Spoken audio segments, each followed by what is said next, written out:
কৃষ্ণনগরের রাজরানী অর্থাৎ বুড়িমাকে দর্শন করার জন্য সেদিন সকাল সকাল পৌঁছে গিয়েছিলাম কৃষ্ণনগরে। দেখতে পাচ্ছ কতটা ভিড় ছিল। তার আগে বলে রাখি, হ্যালো এভরিওয়ান, আমি মৌসুমি, আমার একটি নতুন মিনি ব্লগে তোমাদের ওয়েলকাম। তো তোমাদের কৃষ্ণনগর স্টেশন থেকে কিন্তু টোটো ধরে চলে আসতে হবে সোজা চাষাপাড়ায়, কারণ এখানেই রয়েছে আমাদের সকলের প্রিয় বুড়িমা। এখানে দেখতে পাচ্ছ আমরা যখন গিয়েছিলাম তখন কিন্তু সবে দশমীর পুজোটা স্টার্ট হয়েছে। আমরা প্রত্যেক বছর দশমীর দিনই যাওয়ার চেষ্টা করি, কারণ এই দিন ভিড়টা বেশ কম থাকে আর মাকে কিন্তু খুব ভালোভাবে দর্শন করা যায়। এই দশমীর পুজোটা দেখতে জানো তো আমার ভীষণ ভালো লাগে। আর এই ঠাকুরমশাইয়ের কান্নার মধ্যেই আমাদেরকে জানিয়ে দেয় যে মা আর বেশিক্ষণ আমাদের মধ্যে থাকবে না, এবার মাকে বিদায় জানাতে হবে।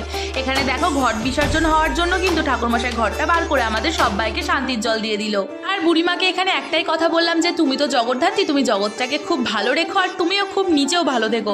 তো বন্ধুরা, আজকের ভিডিওটা এই পর্যন্ত কেমন লাগলো জানিও। খুব ভালো করে কিন্তু তোমাদের বুড়িমাকে দেখালাম, আর এরপরে কি করলাম দেখাচ্ছি নেক্সট পার্টে। দেখতে কিন্তু একদম ভুলো না। সবাই খুব ভালো থেকো, বাই।